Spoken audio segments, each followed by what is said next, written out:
thing called the Wagner Act. What it allowed was it protected the right to organize workers. To this day, Bill Gould over in the law school, one of the professors in the law school, used to be head of the National Labor Relations Board. And that was set up under the New Deal. And what it did is it meant that if you go into a factory and you start organizing workers, number one, you can't get fired just for organizing your fellow workers.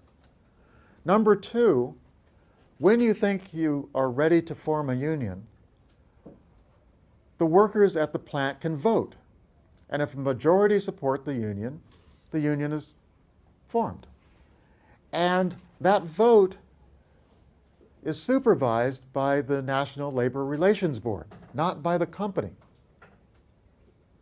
So now you have the government being in the position of legitimizing industrial unions.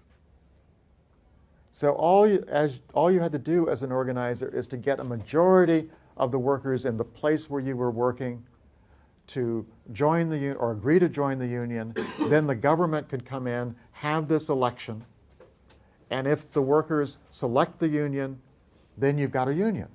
Then you can bargain collectively with management. This was an enormously important advance, and soon after that, the CIO is formed, and the Auto Workers Union is formed, the Steel Workers Union, the Meat Packers Union. All of these unions in the industrial for the industrial workers get formed in the mid-1930s. One of them, a black union, predominantly black union. Which one was that?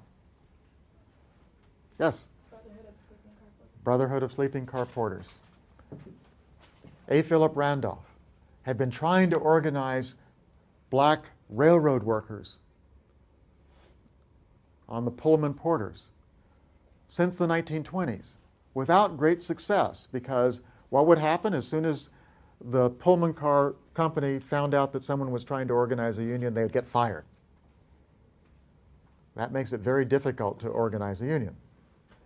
But by the mid-1930s, with this protection, he's able to go in and finally culminate this process, forming the Brotherhood of Sleeping Car Porters.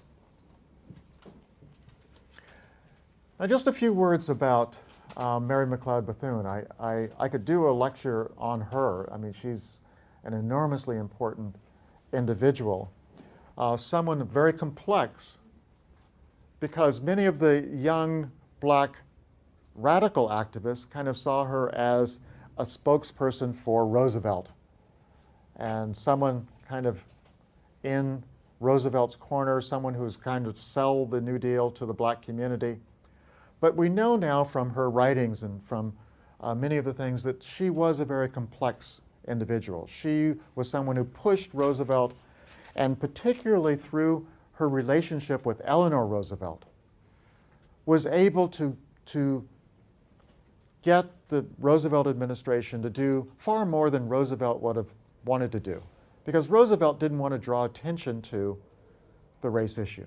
From Roosevelt's perspective, the issue for the Democratic Party was to get a majority of whites to support the Democratic Party. He liked having the black vote, but he understood that the strength of the Democratic Party was in the South. The solid South was, at that time, the Democratic Party was almost the sole party in many southern states.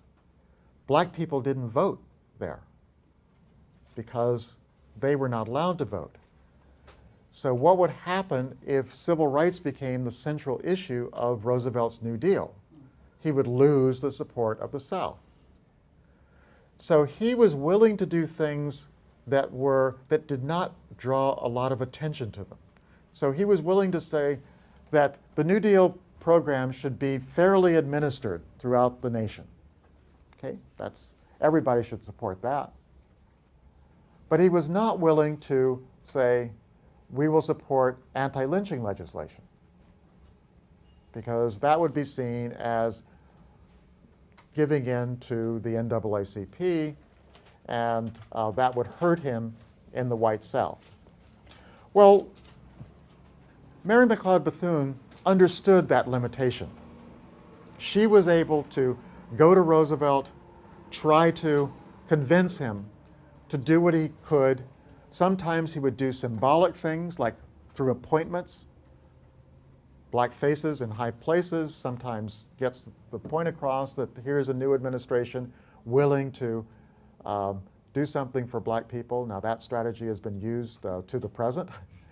And I think it means that you can do something without really changing policy.